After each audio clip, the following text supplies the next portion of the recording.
Hello students, welcome to learn economics and. आज हम बात करेंगे कॉर्पोरेट रीस्ट्रक्चरिंग की डेफिनेशन के बारे में, ठीक है। और मॉड्यूल में देखते हैं मॉड्यूल में आपके क्या लिखा है। मॉड्यूल में लिखा है corporate restructuring is defined as the process involve in changing the organisation of a business. Corporate restructuring can involve making dramatical changes to a business by cutting out or merging department. It implies rearranging the business for increased efficiency and profitability. अब मैं आपको इसको example के through समझाती हूँ, ठीक है। पहले आप कंपनी के वे में समझ लीजिए। देखिए, कंपनी है जो पुरानी कई सालों से उसको फॉर्म हुए हो गया और कई सालों से वो काम कर रही है, पर उसकी जो प्रॉफिट आ रहा है पर उतना नहीं आ रहा है जितना उसका आना चाहिए प्रॉफिट, ठीक है।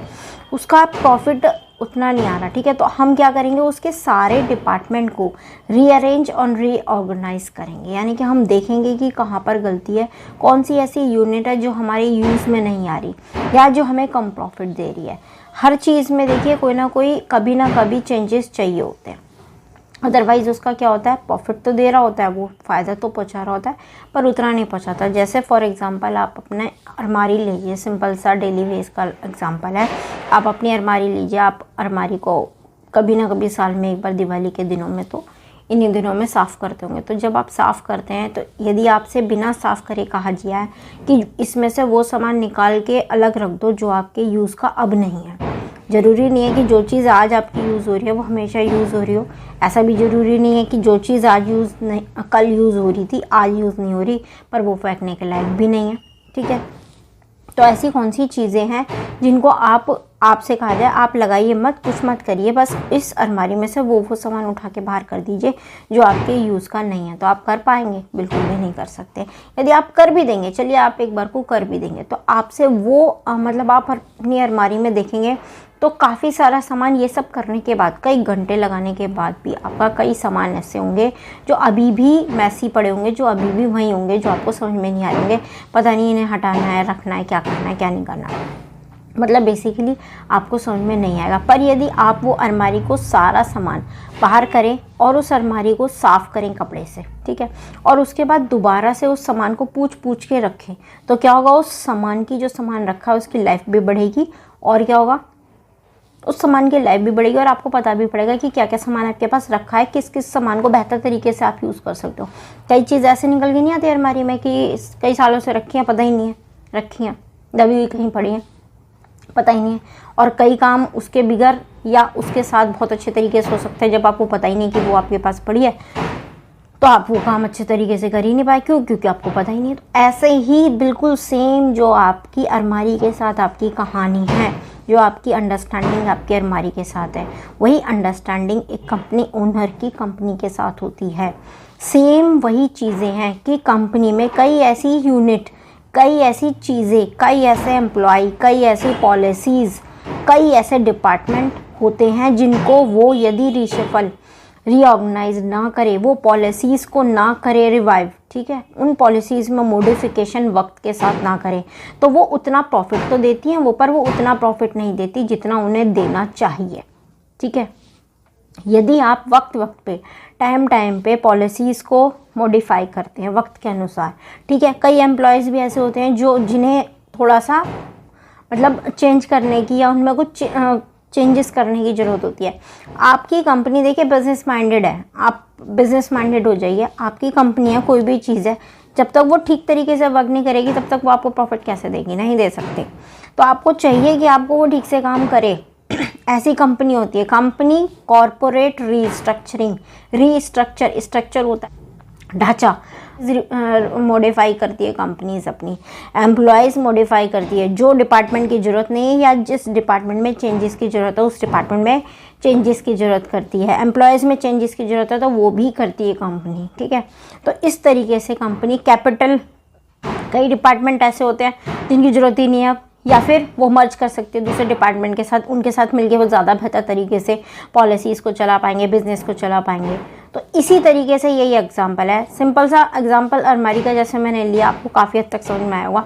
सिंपल आप ले लीजिए फ़ोन, सब चलाते हैं, आप फ़ोन को भी तो फॉर्मेट मारते हैं। जब फ़ोन में डाटा, अनयूज डाटा इतना सारा इकट्ठा हो जाता है, नया काम करने चले, फ़ोन बोल रहा है भाई अब तो चेंज करना पड़ेगा, एग्जॉस्ट हो रही है मेमोरी, अब और काम इसमें स्टोरेज नहीं आ सकती, तब आप उसको भी तो फॉर्मेट करते हो, उसको भी तो आप करते हो। तो इसी तरीके से ये तो मोबाइल है जो आप 24 घंटे, और वो तो कंपनी है, उसमें तो बहुत सारी चीज़ें आपने फिट करी हुई हैं। एक गाड़ी है, गाड़ी में भी पंचर में जंग लग जाती है, तो उसको भी आप जब वो निकाल के उसे ठीक करते हो उसमें भी तेल वेल डालते हो। इसी तरीके से कंपनी होती है। कंपनी का कैपिटल का स्ट्रक्चर भी चेंज होता है time to time, policies company की चेंज होती है, डिपार्टमेंट कई मर्ज किए जा सकते हैं या नए डिपार्टमेंट क्रिएट भी किए जा सकते हैं, ठीक है। अब आपकी बुक में जो लिखा है एग्जाम्पल से तो मैंने आपको बता दिया।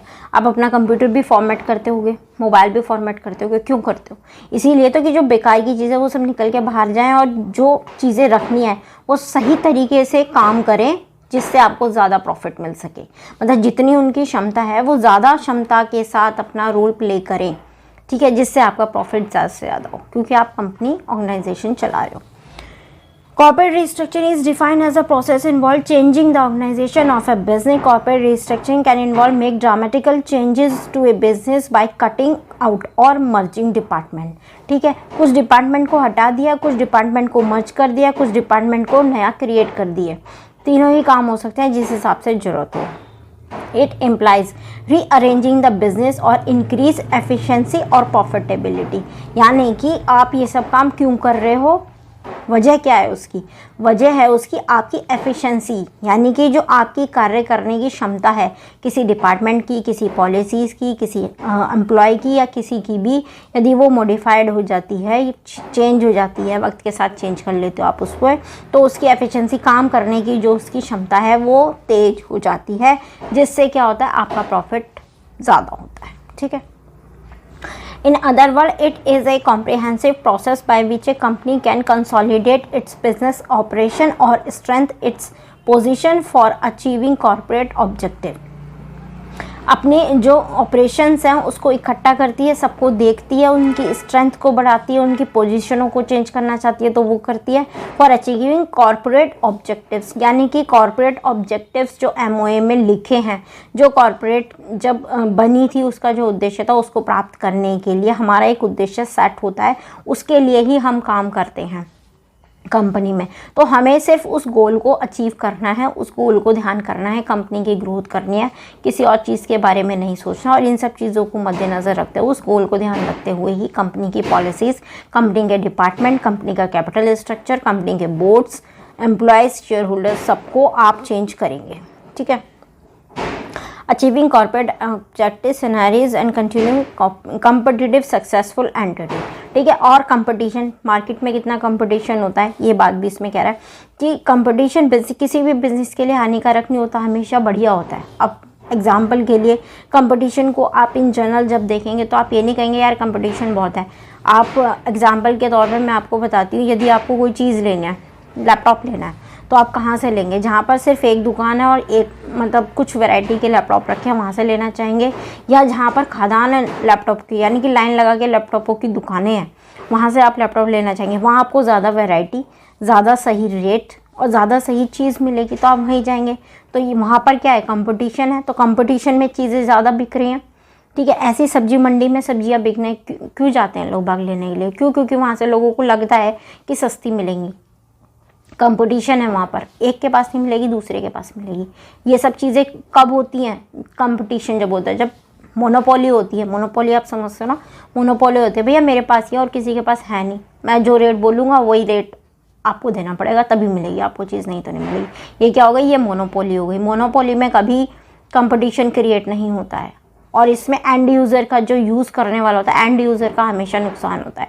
जो बिज़नेस होल्डर है, जो चला रहा है बिज़नेस को, उसके लिए तो बहुत अच्छी बात है। तो इसीलिए कहते हैं कि, और आज की डेट में पॉपुलेशन इतनी है कि कोई ऐसी चीज़ बची नहीं है, ठीक है, जो जिसमें मोनोपोली हो, कुछ एक को छोड़ के, ठीक है।